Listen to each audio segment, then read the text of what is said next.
Can I just ask, young people are getting more into history than they used to be, is that right? You used to meet a lot of people who said, oh, history's boring, but with podcasts and...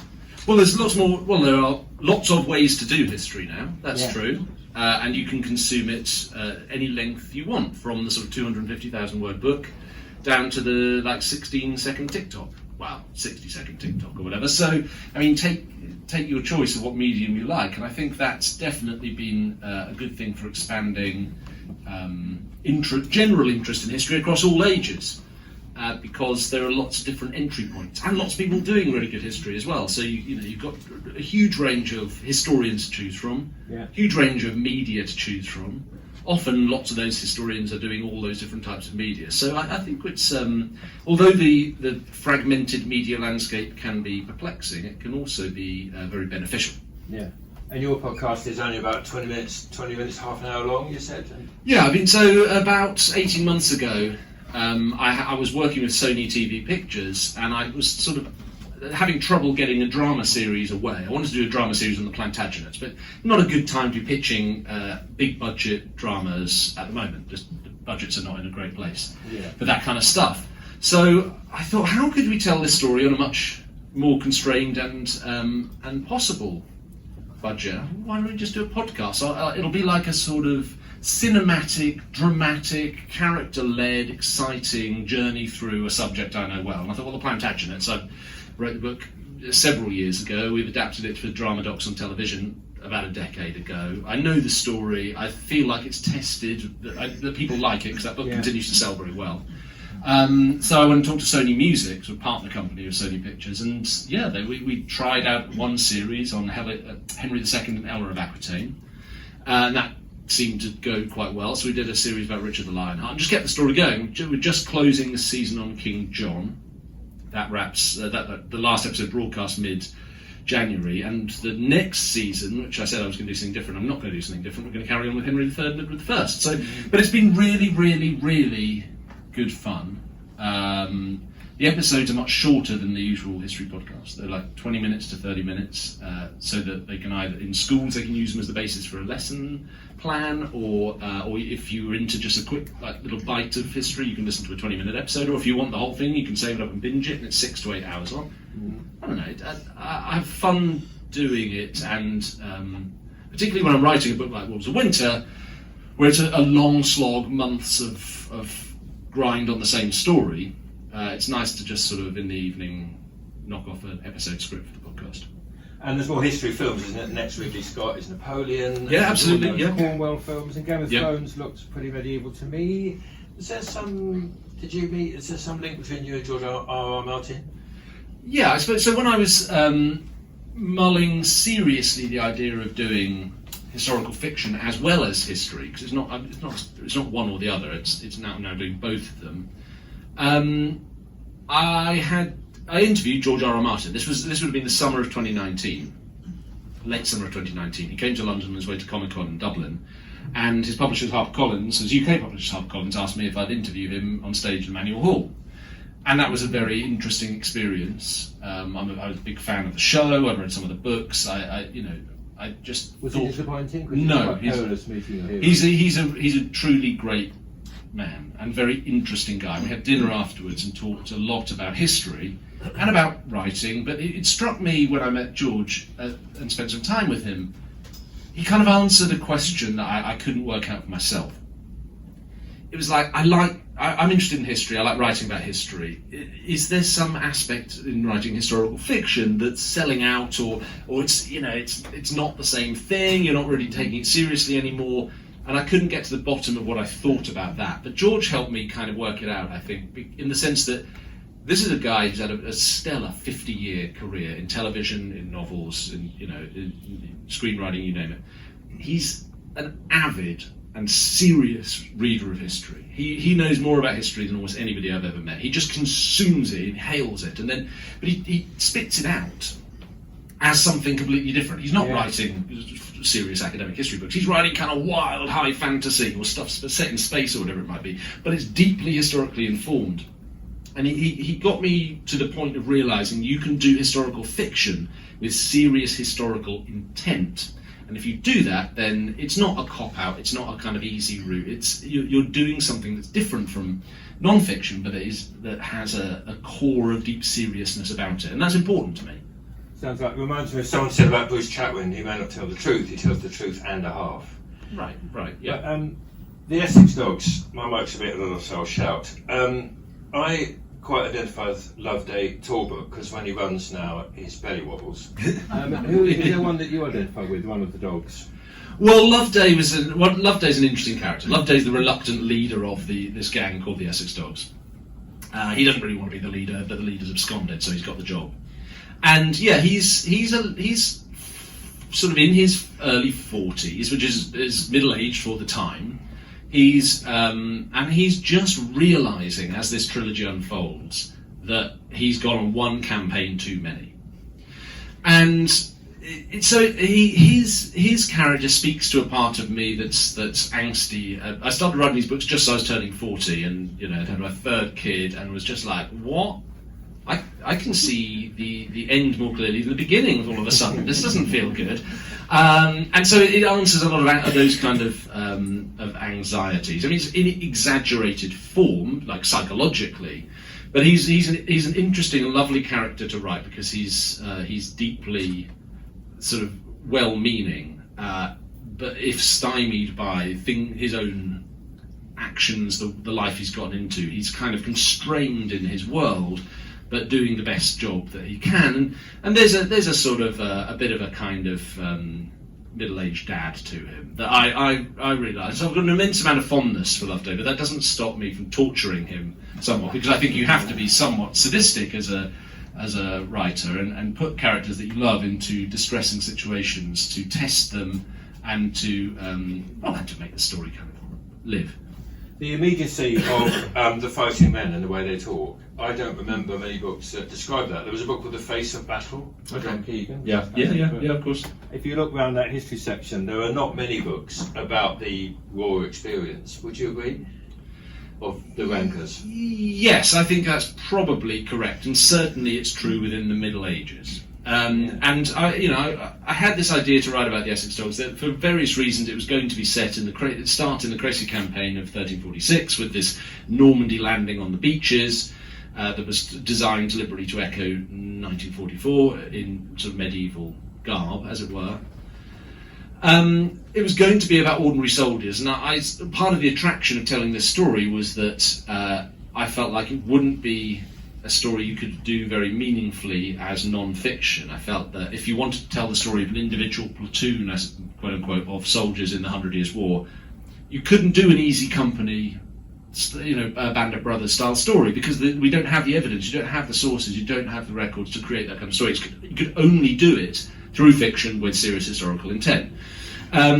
So once I'd made that decision, the thing to do was to throw myself into creating a sort of really earthy sense of what it's like to be an ordinary soldier in the 100 Years' War. And so these guys, thematically running certainly through the first book and partially through the second book, is this idea that the medieval code of war, chivalry, to which most of the knights and nobles and royals sign up to and just instinctively believe that war is, of course, the natural theatre for great deeds to be done, and it's just a vehicle for heroism.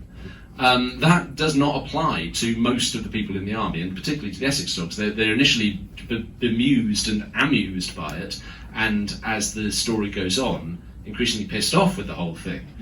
So their world is one of much greater pragmatism, of the stark reality of violence with no mitigation of fortune making in the form of ransom, for example. That's a big part. That's a big sort of plot line in Wolves of Winter. And they speak in a rough and ready way to one another, and sometimes to other people as well. And they act in a rough and ready way, and they act in ways that are sometimes selfish and sometimes self-absorbed, and sometimes have a sort of ethical and moral kernel, and sometimes are sort of irrational and instinctive, or just plain drunk.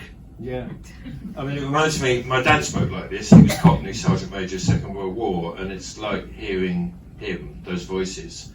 And I just wondered, phrases like from Calais, I think you can hear the warden of Dover Castle. Well, there's a mixed audience, so we won't go there. But it's fantastically vivid stuff. You've got 3 kids and a busy life, and you wrote this in quite a short time. How did you get into that zone? I think lots of people here probably want to be writers and want to know. Do you shut yourself away? Cafes, garden shed? No, I work at home. I have a room in the house that's my kind of library office. All my books are in it. 3 walls lined with shelves. The other is a bay window.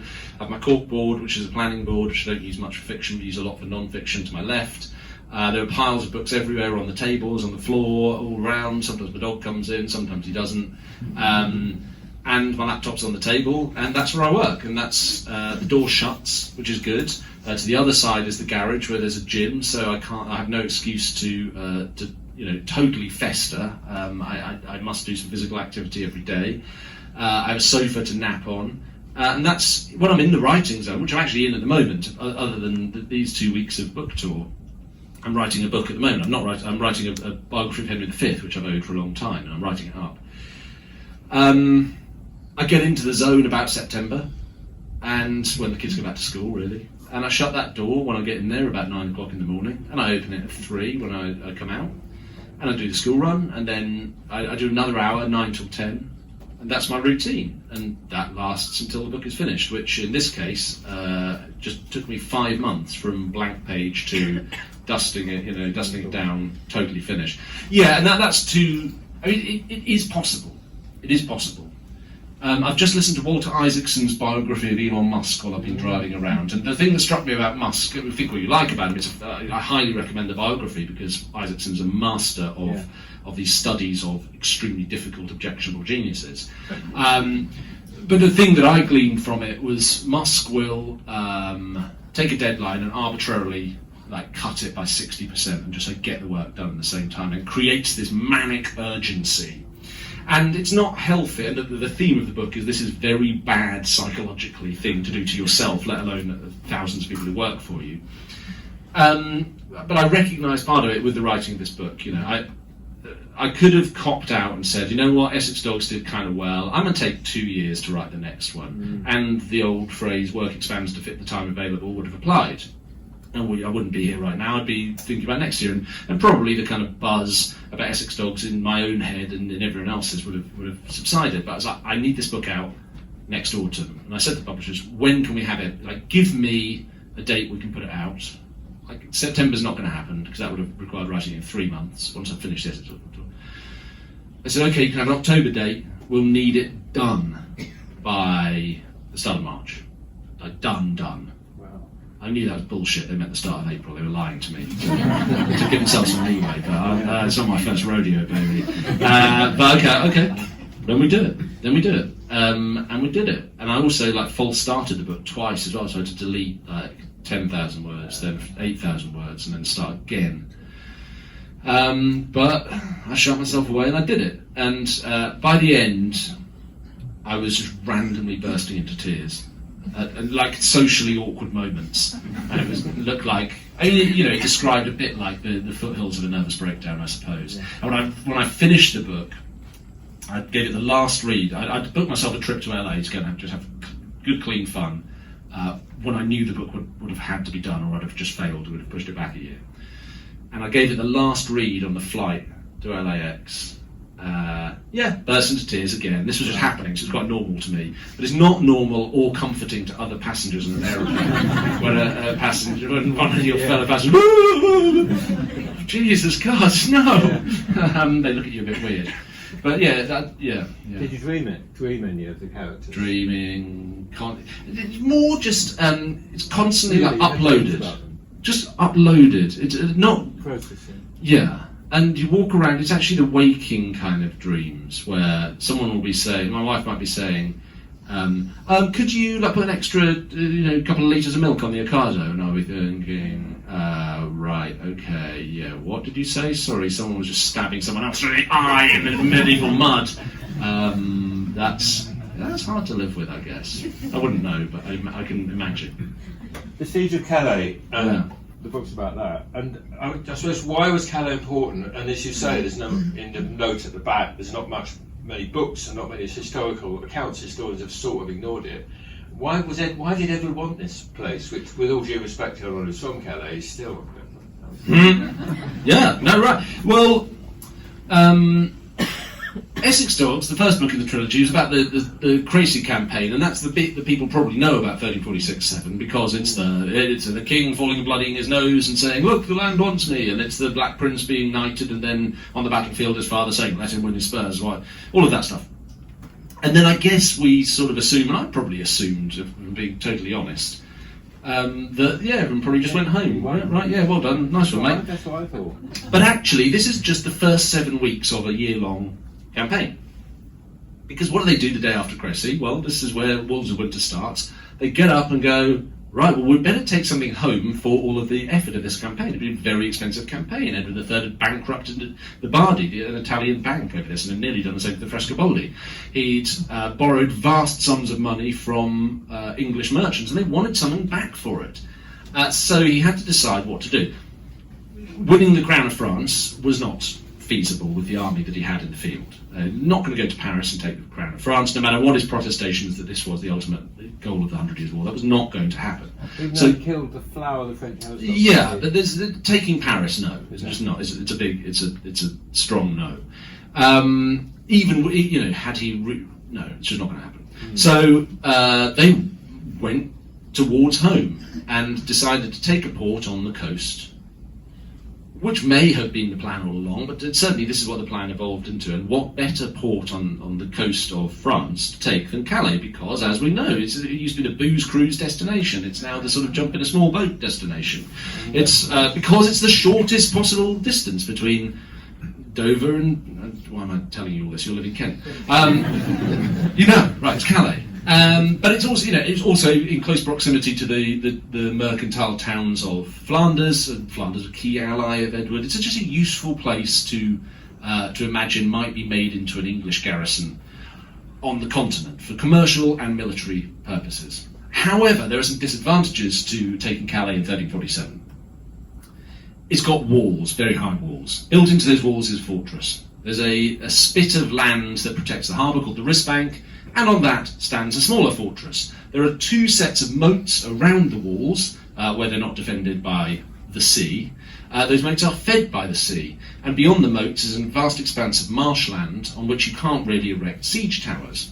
There are small there's small islands of hard ground there, but really it's not a promising place to besiege. Also, the English, although they hastened to Calais, they didn't hasten so fast that the French couldn't reinforce it, so they put some serious military veterans in charge of its defence, loaded it up with supplies, and shut the gates. Edward III, bold as always, and certainly the first half of his reign, declared that he wasn't going home until he'd taken Calais. So that's a sort of bit of a Mexican standoff. And what do you get? Well, they sit outside Calais, and they sit there for 11 months. They sit there for so long they build a wooden siege town around Calais, which they nicknamed Villeneuve-la-Hardy, the bold new town. And it's bigger than any English town by population other than London at its peak. There are 30,000 people living in Villeneuve-la-Hardy. Wonderful passage in Froissart describing what it was like. He said, it's got everything a normal town would have. It's got markets, it's got municipal buildings, it's got streets, it's got stables, it's got market days. You can buy anything you would get in any ordinary English town is available in Villeneuve. And this is built on the marshland outside Calais, which is under siege. There are primitive guns firing around the city. At the Battle of Crecy, gunpowder fired weapons have been used probably for the first time in the West. They're used on Calais, but they're not of the calibre and engineering that Henry V's guns, 80 or whatever, 70 years later at Harfleur will be. So they don't knock down the walls, which make a lot of noise. And really, the tactics, it has to be starvation. And so it's a brutal siege, if picturesque in its kind of in its layout. There are 2 great women characters in the book, and as you leave by the front door, you'll see an amazing window picture of Squelette, yeah. which is the only window picture that's been done for this tour, which is fantastic. And I want to ask you, which of them, the amazing Flemish woman or that lady, you enjoyed writing the most? Well, Hersent, who's a Flemish, some of you I'm sure will have read the first book and will know that Scotsman is the most physically imposing of their 6 dogs. And he meets his match in Hersent, who has her own crew of Flemings. She's a great character to write, based in part on a female bodybuilder I used to know many years ago. When I was in Battersea, I used to go to a gym called Yorkie's Gym, which was 30 quid a month. And it was cleaned once a year on Christmas Eve. And it was a basement gym of 4 rooms. Everything was heavy and rusty. And it was run by a pair of bodybuilders called Mark and Tracy. Mark was a gigantic, highly steroided professional bodybuilder, Ghanaian guy. Just massive, muscle on muscle on muscle. And he had a catchphrase, which was, "That's bodybuilding," which he replied to most questions with, one way or the other. Anyway, he had a sidekick, Tracy, who was about sort of 5'4", by 5'4", and she, I think she must have been having some of Mark's steroids as well, because she had a stubble somewhat like mine going on, and she was Scottish Jamaican, a very gruff voice. Anyway, wonderful woman, really, really nice girl, and I was very fond of her. And I used to, before Yorkie's Gym shut down and I moved away, she left a big impression on me, and I wanted a real hard knock woman in this. I didn't want like a sort of medieval damsel in distress. I wanted a hard knock. And she's good fun to write, because in my head she's partially Tracy from the Bodybuilder's Gym. But she's mean, which Tracy was not. Squelette, who appears in the first book, but we learn her name in the second book, was a really interesting character to write, because her storyline veers as close to fantasy as these books go, and they're not fantasy books. They're historical novels, but one of the themes of Wolves of Winter, which creeps a little bit into Essex Dogs, but is more explored in Wolves, is hallucination.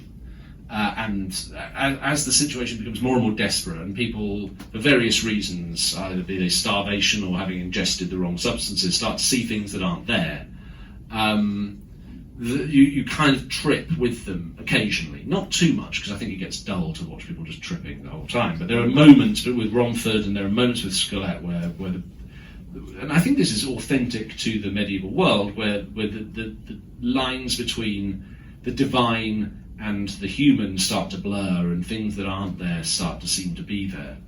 And Squelette's chapters come to explore that, and she suffered somewhat in book 1, and she sets about taking her revenge in book 2. But I didn't want to write a sort of too conventional revenge story for her, and so it goes in the direction that I found very interesting in the end, and I sort of let it freeform in its direction through a plot line that's drawn from the real history, but she interacts with this plot line, which is about a Flemish prince getting married to the king's daughter in a way that I don't think people will see coming very well. And I enjoyed writing it. It added a new depth to Wolves of Winter that I don't think was quite there in Essex Dogs. A depth of character, a depth of sort of vision of the world. We're getting, and if you read them together, you get deeper and deeper and deeper into this world, I think. Yeah. And I love Captain Marin, and I recently read Frenchman's Creek for the first time, and that I really, really reminded of that, a pirate. Why do you like these people, though? We like these totally Pirates. cynical commoners, the Essex Dogs. I was thinking of Kelly's Heroes. I really like them. I drink in really rough pubs, basically, and always have. And in fact, the Beehive, which is an inn in Calais, that's an invented title. And there's another pub, which is a real pub, that features in this book. So backstory. The English are besieging Calais from the land, as I've described. They're also trying to enforce a naval blockade in order to run the blockade to keep Calais supplied, and this is the real history. The French admiral of the fleet, known as Floton, hired a bunch of pirates, led by a guy from Boulogne called Jean Maron, they'd been on Guernsey for a bit, they'd been in Boulogne for a bit, they'd been in Calais for a bit. They're pirates, and he hires them to run the blockade, and they're very daring, so they bring food into Calais and weapons into Calais. And so, but their base of operations, and this is true, I found this in 19th century French language maritime journals, was a pub at Sangatte called the Tin Jar. And so the tin jar features as well, but the interior of the tin jar, about which I could find nothing, is based on a pub called the Peyton Arms that my dad drinks in, which is covered in spider webs. I mean, like as if it's been decorated for Halloween, but it's real spider webs. And it's never been cleaned, even on Christmas Eve. And it's filthy, and it's run by a guy called Mick the Hat. He's a tremendous man. But those are the sort of places I frequent. And the crowds in those are the people I would call my associates and sometimes even my friends. And so I like to I'm interested in that world, I'm intrigued in that world, and I like to bring it into the books. And the idea of a medieval underworld is something that appeals to me just per se, but also something I felt I haven't really read before. And I like to take the opportunity to do new things. It has not been written. I mean, I remember just a personal detail. At my dad's funeral, loads of blokes like the Essex Dogs turned up. I never met. Really? Knew him from the pub and the army. Yeah. And that was fantastic. Just the context. I won't ask you to explain the 100 Years' War. I made you do that last time you came here. Yeah. But what were we doing? You said at the same time we took Poitiers successfully. We had an action in Brittany, and then in Scotland we captured King David, didn't we? We Davy Bruce. Yeah. What was Edward's? What's going on? This is a really stupid question. Sorry, everybody. I thought at the Battle of Hastings the French took us over. So why, 200 years later, are we doing all this? Well, that's a simple question and a somewhat disingenuous one. Jonathan Sumption, Lord Sumption, former Supreme Court judge, now retired, has made it his life's work, he's a brilliant historian, to write a history of the 100 Years' War. Yeah. And as you know well, it took Sumption 43 years to do that, and 5,000 pages across 5 volumes of exceptionally learned history. And I went down to Jonathan Sumption's chateau in the Dordogne a couple of months ago and spent a day and a night with him. Wow. And erudite, brilliant, mesmerising as he is, Voice. I slightly suspect he still hasn't gotten to the bottom of what the 100 Years' War is all about. So I don't expect me to give you a complete précis, but ostensibly it's about, as you say, that 1066 has established a link between Normandy and England. The Plantagenets, Henry II, and so on, listen to my podcast, have deepened that by attaching Aquitaine and Anjou and Maine. And so the cross-channel links are strong. By the time we get to Edward III's reign, the French are trying to kick the English out. Edward III responds, making this very, very simple, by claiming a dynastic right to be the King of France as well as England. And from that proceeds 116 years of warfare, with English kings claiming to be kings of France as the sort of casus belli. Do they mean it? Is it only because Henry V actually accidentally does it that we think that they were serious? Did anyone believe this at the time, even them? I'm not so sure. The Sumption take is that actually this, and some of that's reflected in Lords of Winter, this is a war for control of the western seaboard of France. It's about the money. It's about the economy, because who controls the channel, who controls the seaways going down to Castile, who controls the mercantile ports of western France, whose influence holds over the rich cities of Flanders. That's the stuff that matters. Who wears the crown is a vanishingly slight, if sort of romantic side issue. And so but this is a question that I try to address time and again in these books.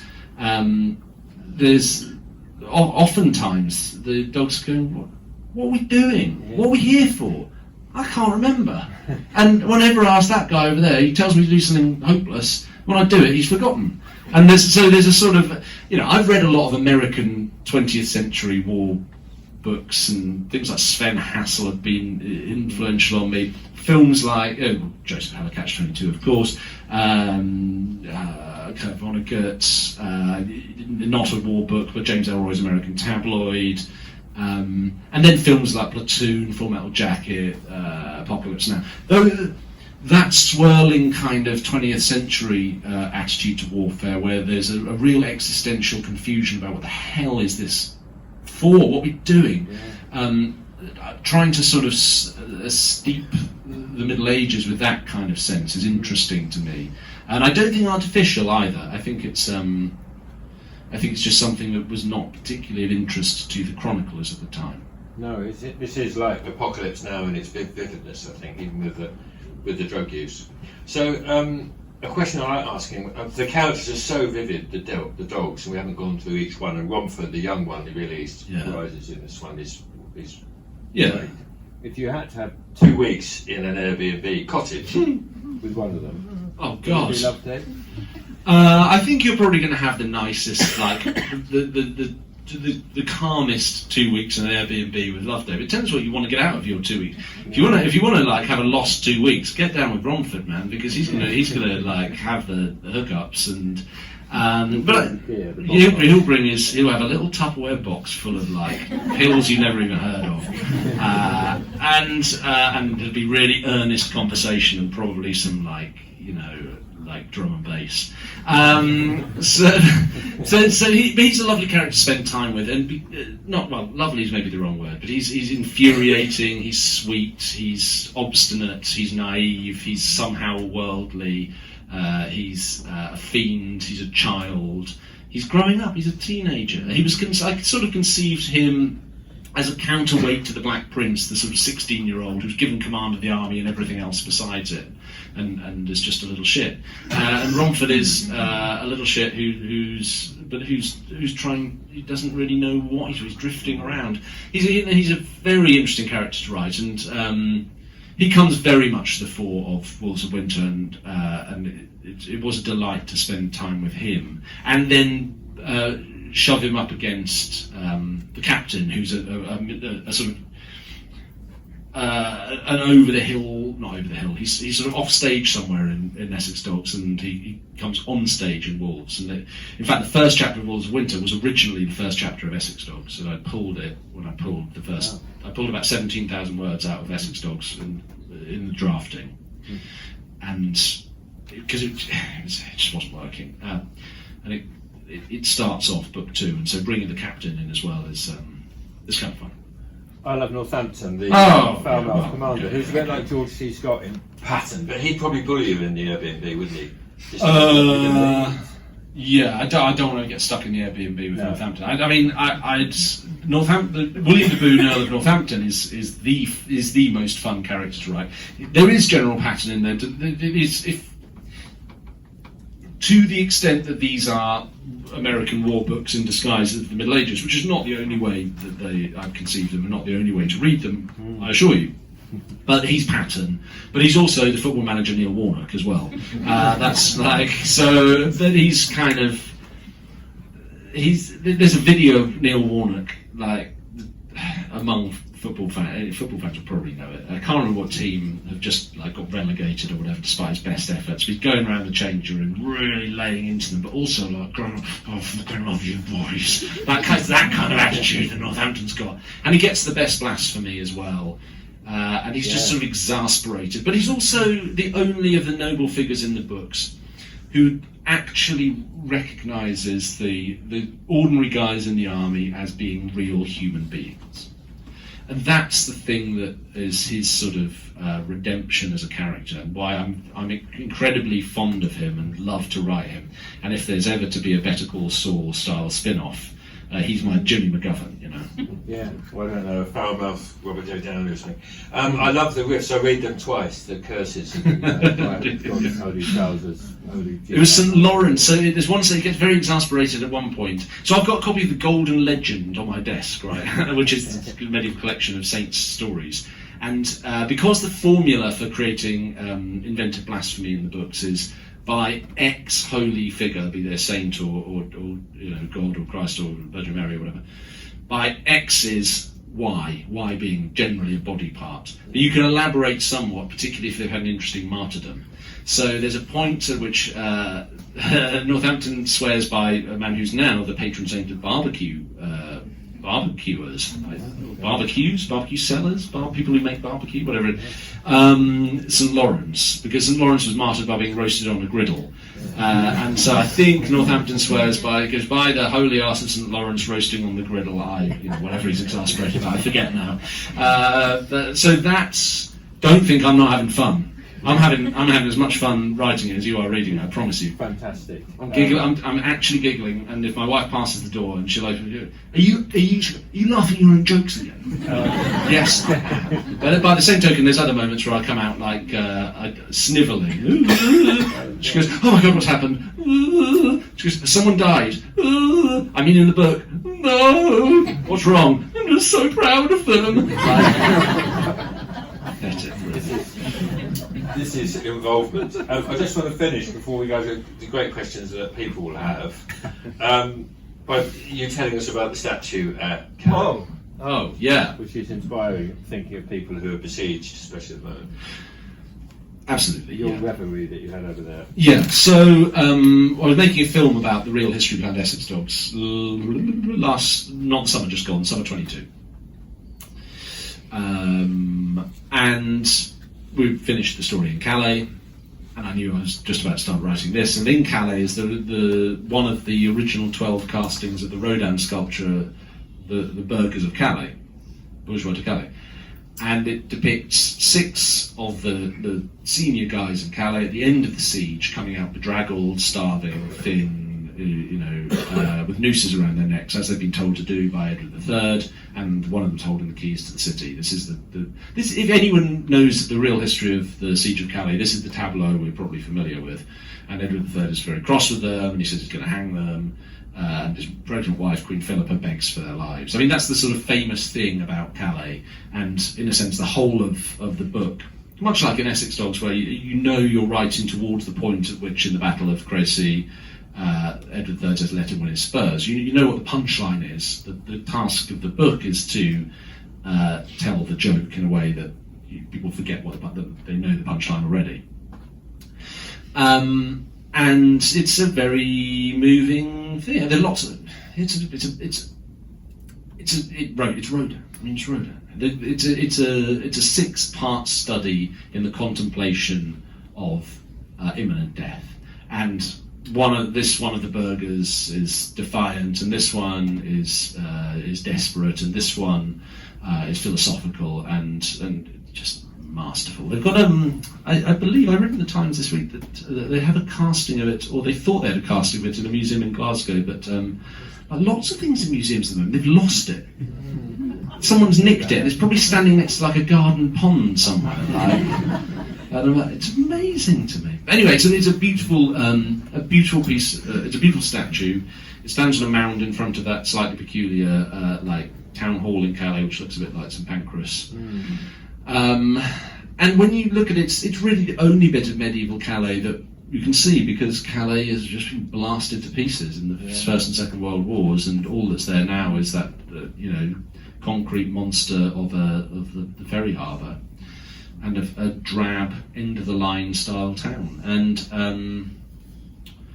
it's kind of it's moving. It's also strange because you see trying to create medieval Calais out of absolute thin air is a strange task, but standing there, as I did in summer 22, looking at those statues is as you allude to, it's an interesting way to contemplate upon the fate of people besieged now and over the whole course of history, as well as specifically a portal into the story I've told in Wars of Winter. Wissant is a bit more atmospheric. It's featured in the book as well, which some people here might have been to. We want to know your Desert Island book, because it's a bookshop, and we always have to ask that. And if you want, you can wait to think. Or have you got... No, I mean, I mentioned American Tabloid by James Ellroy. I read it every year. It's my favourite historical novel. Ellroy's a peculiar cat, but I've read everything by him and continue to do so. And he just has this anarchic imagination. And in American Tabloid, which was published in '95, was Time Book of the Year in '95, and I think a great deal better than LA Confidential and The Black Dahlia, which are his more famous books. It's about the build-up to the Kennedy assassination. It was inspired by Don DeLillo's Libra, but it's orders of magnitude better than that. It sees the Kennedy assassination through the eyes of 3 characters who were kind of bagmen, fixers, hoodlums, thugs, bodyguards, lawyers, for the great characters of American history at that time: JFK, RFK, Jimmy Hoffa, J. Edgar Hoover, Howard Hughes, and all of that. Frank Sinatra's wandering through the book, and Elroy delights in painting these like slanderous grotesques of these great historical characters, which I've gleefully followed his example in part in Essex Dogs with certain of the characters. He's just all in, and there's a quote by Elroy which I picked up from. There's a recent biography of him, it's an authorised biography of him. Elroy's fascinated by history, much as George R.R. Martin is, a different era in history, but fascinated by history nonetheless. And conspiracy theory type history, and then turning the history into fiction. And a great quote from Elroy is, "If you got the stones, you can make history do anything you want it to." And I got that pinned to my wall because that's a kind of, if you're doing history and historical fiction, you can often let your kind of history stickler ethics get in the way of telling a good story. And that reminds me, take the brakes off and just go hog wild. Tell the truth and a half. That's really useful for anyone out there who's thinking of writing. And there's a great Elroy Private Passions on Radio 3 because he's crazy about Bach and classical. Beethoven's man. Yeah. Very unusual guy. Are there any questions from anyone? I bet there are. There's a lady here. See the rainbow-coloured arm. Hello. Hi Dan, I'm Sarah. Hey, Sarah. I'm at Rochester Castle, so I've spoken to you before. Yeah. Nice to see you. I just wondered, do you remember the first heritage site you visited as a child, and did that inspire you, and how did it make you feel? That's a great question, to which I will give a disappointing answer, which is that I was seldom dragged around any heritage sites at all, with the exception of when for 2 weeks in the summer, I'd be sent down to South Wales to stay with my grandparents on my mother's side. All my family's from South Wales, but I would be sent down to stay with my grandparents on my mother's side, along with my sister. And they would take us to Cardiff Castle, Castle Coch, Raglan Castle, but also Pitmawr, Big Pit, all sort of what historical sites there were. Tumbalum, the kind of, I guess, what might it be? Bronze Age, Iron Age, burial mound on top of a windswept hill. And that was just sort of part of a programme that also included going to the beach and the rock pools and the Science Museum and all that sort of stuff. And I have no I just enjoyed it because I enjoyed it because it was part of the summer. But I was quite. It's just, if you know me when I was sort of 5 or 6, it's quite a surprise I'm a historian, because it wasn't like I was a little sneaky little gimp going, "Oh, take me to another castle, Daddy." I was like, "Yo, I want my Mega Drive." That's So I was kind of late to develop that kind of love for those sites. I mean, I'm making up for it now. I've been travelling the last month or so out to watch Rugby World Cup games, following Wales in the Rugby World Cup, and my 11-year-old daughter, who's a sports mad, comes with me, and we went to Nantes to watch Wales, Georgia. And when she saw that castle in the middle of Nantes, she just knew. She just knew that the pre-match activity was going to be traipsing around, peering in the window, going, "Oh, the Genghis Khan exhibition doesn't open until next week. Maybe I could ask someone and use my historian status to get a private view." And she was like, "Bro, can we just go to the pub? Seriously, because you're boring there, but you're even more boring here." Anyone else? Yeah, there's a couple of ladies here. Take your choice, Dan. I love your podcast. Oh, thank you. How many series is it going to be, and where are you going to stop with it? When will I ever stop? The podcast. At which point will you stop? How many series will you do? Well, so series 3 is obviously going on at the moment. That's the podcast. This is history. That takes up the end of King John's reign. I was thinking that would be that, because I thought Magna Carta is the sort of place to stop, and that bit of the family's done. But when I suggested that on the podcast, I was deluged. I had about 5 complaints, and people said, no, I was going to go and do the Templars next, but everyone said, no, please stick with Plantagenet. So season 4, which is greenlit, is going to be Henry III and Edward I. Season 5 hasn't been greenlit, but if all the metrics continue as they are, we'll do it. I think that would probably be Edward II. I don't know, just keep going. Keep going. Keep going, because I love your views on the Princess and Well, yeah. So I mean, that would. when I really have a death wish, I'll get onto the Princes in the Tower. I was actually at a podcast conference before I came here. I've been at an ad sales conference for our podcast, where you present to a room of 300 advertisers, and I was with some of the other Sony music talent, and I was in conversation with Ben Bailey-Smith. And then Elizabeth Day. Do you know Elizabher Day? Yeah, brilliant writer, and she does a fantastic podcast, How to Fail. I was at university with Elizabeth, and seen her once in 20 years, something like that, and then suddenly we're standing together, and it was just like so lovely to see her. She used to date my best mate. Like we really spent a lot of time together at one point in our lives, and that was another lifetime, and there we were back again together, and it was lovely. And as we were standing, we come out of the green room, and we're backstage, we're on the stairs, waiting to go on the stage. She's going on first, me and Ben are going on second. She goes, "I don't think Richard III killed those princes." What did you just say? She goes, I honestly don't. I think it was more in Henry VII's interest. And she went on stage. Oh my God, you've just blown my mind. Wow. So yeah, we'll get there. If you keep listening, we'll get there. Then you had a question as well. I did. If you could integrate yourself into any part of history, if you had the power to go back in time, Right. which kind of court would you like to be in? Which king and queen would you like to watch?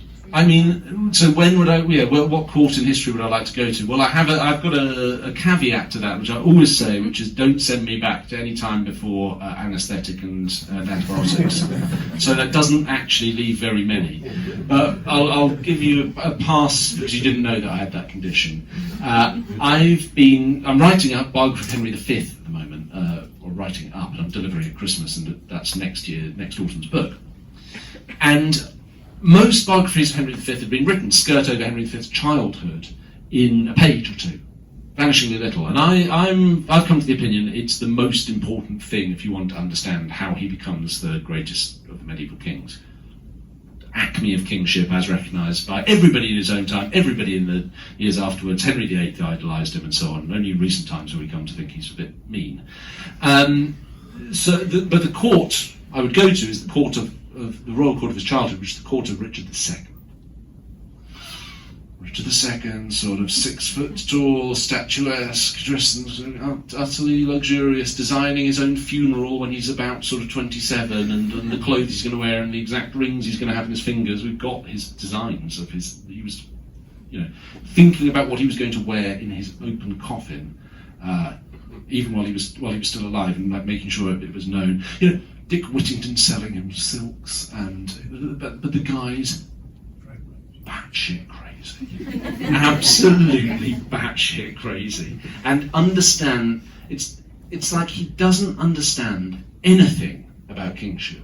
And if you get him to toss a coin to make the wrong or right decision, the coin will come down wrong decision every single time. He's deranged, and particularly towards the end of his life. Reign and life, the tyranny from 1397 onwards, when he's sort of sitting on a very, very high throne and gazing around, and if his gaze lights upon you, you have to fall to your knees and grovel, and he's sort of sending out the blank charters for people to just sign there, or affix your seal to that, and I'll fill in the details later. What are you going to put on that? Yeah, I feel like. I'm increasingly drawn to the sort of mad dysfunction rather than the kind of the romantic or heroic. So the court of Richard II is my short answer. What's yours? Eleanor of Aquitaine. Yeah, I think that would be nice. Nicer than Richard II. Well, I saw the history about King John and Richard III and Richard I and stuff, so I would like to go back and see that. So. Okay, we'll fix that for you. You can have first go on Elon Musk's time machine. This gentleman. Hi, Jan. Hey. Quick question, if I may. Yeah. Around your writing, do you contain your thoughts in respect to the development of the story you're writing during those key hours that you told us, or between 9 and 3, or whatever? Or is it something that just consumes you completely outside of those times? In terms of how you develop your story, the characters, and so on. I just wonder how you kind of stop. How do you actually control your mind at some point to say, I've got to stop this? It's the latter, and the sad answer is you can't. Once it's uploaded, it stays uploaded until it's done. I find that I have to get to a certain frequency to make it, to articulate it, if that makes sense. And I've learned over the years of doing the last 3 years of writing fiction, it's always going to be, something's always going to be going on, but getting it from subconscious to conscious is the trick. And there are a couple of ways that I do that. If I get stuck, I often go for a very long walk, 4 or 5 miles, with my iPhone in my pocket, and I write notes as I walk, and it'll usually unlock as I walk. And sometimes I'll even be writing paragraphs as I'm walking along. Almost walked into a cow doing that. That was embarrassing. Up on the moor. The other thing I've discovered, and this just will sound impossibly woo-woo and like I've disappeared up my own fundament, is that I started doing yoga because I had a bad back. And the yoga, that's the thing. If I do between 30 and 60 minutes of yoga in the morning, and before I start doing it, I ask the question, hey universe, help me solve this riddle of the book. I know. Well, honestly, I'm just telling you the truth, and I can't help it. And then just sort of, surrender to the practice, and then guaranteed I'll have it at the end. I usually be sitting there in my sort of lotus position, going home, and I'll be like, I know, I always knew the answer, and I'll then leap up and write it down. And sort of midway between those is lying on the sofa with my feet up, which I sometimes do in the middle of the day. That's hard to justify because it looks the least like work. The other two don't look like work, but lying half asleep, and if anyone comes in and says, hey, can you put the bins out? No! Away with you! Away with you! I'm working, can't you see? It doesn't look or describe well, but all I can say is it's effective.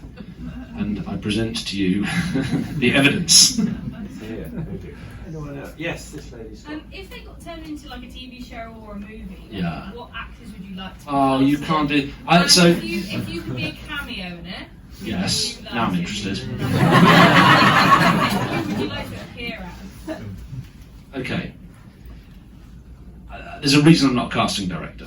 Those guys are more. So whenever anyone asks me this, the only actor I can ever think of is Tom Hardy. He can just play all of them.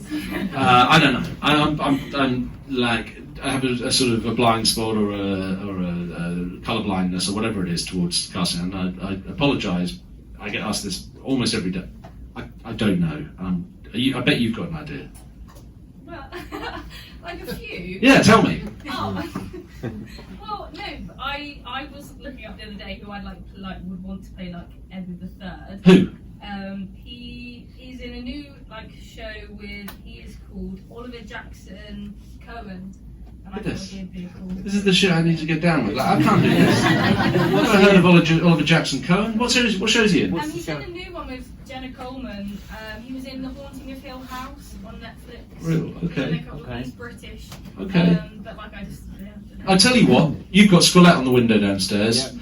Okay, so the only time I can do anything approaching successful casting is when Ash Fields, who does the brilliant window art and the prints we've got of it as well, which he sells on his website. He's like, okay, who's this? Give me some references, and then he forces me, and he's very gentle and somewhat intense guy, and he's just really good at forcing me to come out with answers. There's a reason Loveday, when we did the window of him, looked like Tim Key. Kido's a mate of mine, and I'm just like, I was on the beach with him when I came up with this, Tim Key, so Loveday got to be Tim Key. But the window here is Charlotte Kemp Mule, and she's a brilliant sort of artist, musician. I think she could act Squillette in this story, and Kemp Mule is just perfect for the character. So who would I be as a cameo? My lord. I'd probably, if we're going to take all of the combined plot lines of book 1 and 2, so that includes Essex Dog's characters, I'd be one of the mute Welshmen, Darius or Linton, because I think anyone who's seen my show with Amanda Holden will know that I'm limited in my acting. She's quite good, and so it's probably better for the film that I don't speak. The only The closest I've come to actually doing this, by the way, is when we made for Channel 5 about 10 years ago, we made Plantagenets and Hollow Crown into drama docs, Britain's Bloodiest Dynasty and Britain's Bloody Crown. When we did Bloodiest Dynasty, the first one, I took some journalists out to Romania where we were shooting the drama. And they were shooting a battle scene. It must have been the Battle of Evesham that they were shooting, I think. Simon de Montfort was there, so yeah, I think it must have been. Or Lewis, one of them. And the director said, I said to the director, hey, listen, can I be in the background of this battle with one of the journalists? That would be kind of a nice thing to do for the piece and just kind of fun. So he goes, yeah, okay. Do you know anything about like how to wave a sword about convincingly? I'm like, of course I do. He said, no, you don't. I'm going to get the weapons master. So anyway, we went off to hair and makeup and costume, and they fitted us up as some sort of grubby oiks and gave us a pair of swords each. And the weapons master gave us like a 10-minute crash course in how to sort of convincingly do sword play. And they put us in the back of the battle, and there's a reason you haven't seen it, because we were absolutely dreadful, and kept whacking each other on the thumbs, and going, oh, ow! So yeah, we were completely cut out. Don't put me in it, honestly. Over Alan Rickman in Northampton. There's a man at the back. Yeah. I know that you sort of conceived the idea on a beach in Normandy, sort of as a Saving Private Ryan medieval style.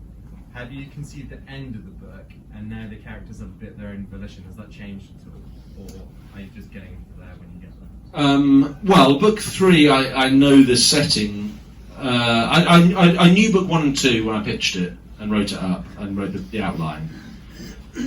I was like, yeah, and this is 2019. I was like, yeah, book 3. I mean, we'll do 1346, 1347. And there's the Black Death, just a Black Death book, pandemic book. That'd be interesting. Things changed, and so the book 3 is going to fast forward 2 years, ish. So to the Battle of Winchelsea, Vespasian-sur-le-Mer, a big sea battle. And it's going to start at the beginning, as I currently conceive it, it's going to start on the 1st of January 1350 in Calais, when the French tried to seize Calais. And it will end in a gigantic sea battle in August 1350, which is the last battle the Black Prince and Edward III fought together. And I think there's a sort of neatness to land campaign and battle, siege, sea battle, you get the kind of the 3 of the big aspects of this war. The first book is sort of takes on chivalry. The second book is about merchants and the money. I see the third book as having a more religious kind of theme to it, so that you're getting different circles of warfare around the actual business of the fighting. And then we're dealing with really what, you meet those 10 guys jumping off the boat at the beginning of Essex Dogs, and the theme of the trilogy is does it dissolve, does it hold together, to what degree does this band mean anything, this band of brothers mean anything, and who really wants it to continue to exist, and so all of that is for resolution in book 3. And I'm looking forward to writing it.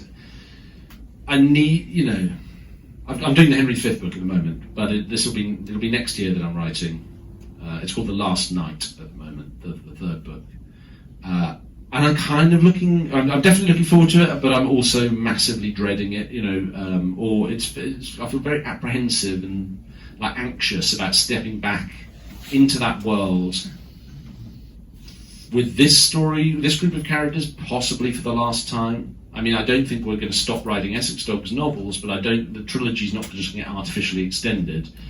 I think you start giving your characters plot armor when you do things like that, and that would be antithetical to how I've designed the books and the tone of them. I'm nervous about just being back in that world, because it's emotionally so draining. I'm writing non-fiction at the moment, it's like, this is so fun, and I can just check in and out, and you're far, even with a biography, far less, even if it's uploaded, and I'm thinking, as I'm talking at the moment, that I'm doing the next bit of the chapter about Ogle and Dower is what Henry V is going to do in the early months of 1400. that's not that stressful. But living with one of these books really is like super emotionally draining in a way I didn't realise. And I think if it wasn't super emotionally draining, the book would kind of be lame. And so there's an element of like, you have to give a much bigger part of yourself emotionally to these things, and it's hardcore. It's super hardcore, but that's what I wanted. That's why I did it, and it's just been the funnest project I've ever worked on. So one last question from anybody. Yes. Yeah. Please. So I've just finished the first draft of a book I'd been planning for a while. Congratulations. Thank you. And while I wrote it, I poured my soul into it, and I was like, this is really good. And then I read it again, and I was like, this is shit, I can't publish this. Welcome to being a writer. Yeah, that's the rest of your life. Yeah. Join us. Join us in imposter syndrome. Yeah. I don't like it. No, it's a dreadful feeling, but it would be much worse if you didn't feel that way, because you'd think that your crappy prose was good, and then someone else would tell you, and that would hurt. That would sting. You've just got that. That's the process. It's a practice, and the sort of interoceptive resolution of it comes with just your being able to reconcile yourself with stopping rather than finishing. That at some point you'll have taken that project as far as it can go, either for the internal reasons of the story you're trying to tell, or for your own sanity, or just you're interested in something different, and you'll do with it what you'll do with it. Either you publish it, or you'll shelve it, or you might turn it into something different, or you might cannibalize it for different purposes, or not. Like any of those, it depends what your purpose in writing it is, and as to what you do with it. But that is the emotional cycle of writing. A lot of my kind of early, the training I did that was most helpful in this regard was I worked for 10 years as a newspaper columnist while I was writing some of my earlier books. And it was the Evening Standard in London. We were off stone at 11:25, which meant my effective filing deadline of the latest was 10:50. Off stone? Sorry, that paper went at 11:25, and you couldn't change it anymore. It went to print. So I'd be on call from like 7 in the morning till 10-ish, and I'd know if I was going to write 800 or 900 words or not. And when they say go, you write, and then you deliver it, and then they print it. And so every day was this. Every day was like when the paper came out, I'd get on the tube and go, oh God, I could have done that different. I should have done that differently. This is garbage. What the hell? Why are they even hiring you? Who are you? You useless. But the daily frequency of that was kind of helpful. And so actually, what I've learned from that is I've built into my writing routine a daily review, and that's, I mentioned earlier, by 9 till 10 in the evening. It's everything that print out the chapter I'm working on, double spaced, get my pen out, edit the hell out of it, and then leave it on my desk, and the next day take those marks in. So it's constantly being edited, constantly being improved, and you're constantly facing your own writing. And that's the only way you can do it.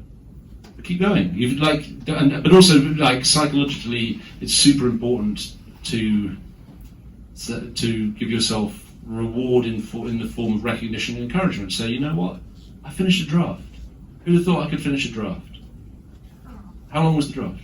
So I don't have a really page number right now, but it's 19 chapters, and it's enough for like 17 pages per chapter. Hey, so you did that. You did that. That's awesome. And now you're going to make it better. Fantastic. That's even better. Well done, you. Big round of applause. Yeah. Dan's going to sign now. Yeah, that was a really magical hour. I can see it in everyone's faces. I love you lot for coming, because these things wouldn't happen if we didn't get people with our primitive marketing. Must speak to you all on MySpace or something. And thank you, Dan. No, thank you. We're all busy schedule these days. No, it's been great. Thank you all for coming. Nice to see people again, nice to see new faces. I really appreciate it. Thank you. Let's sign some books.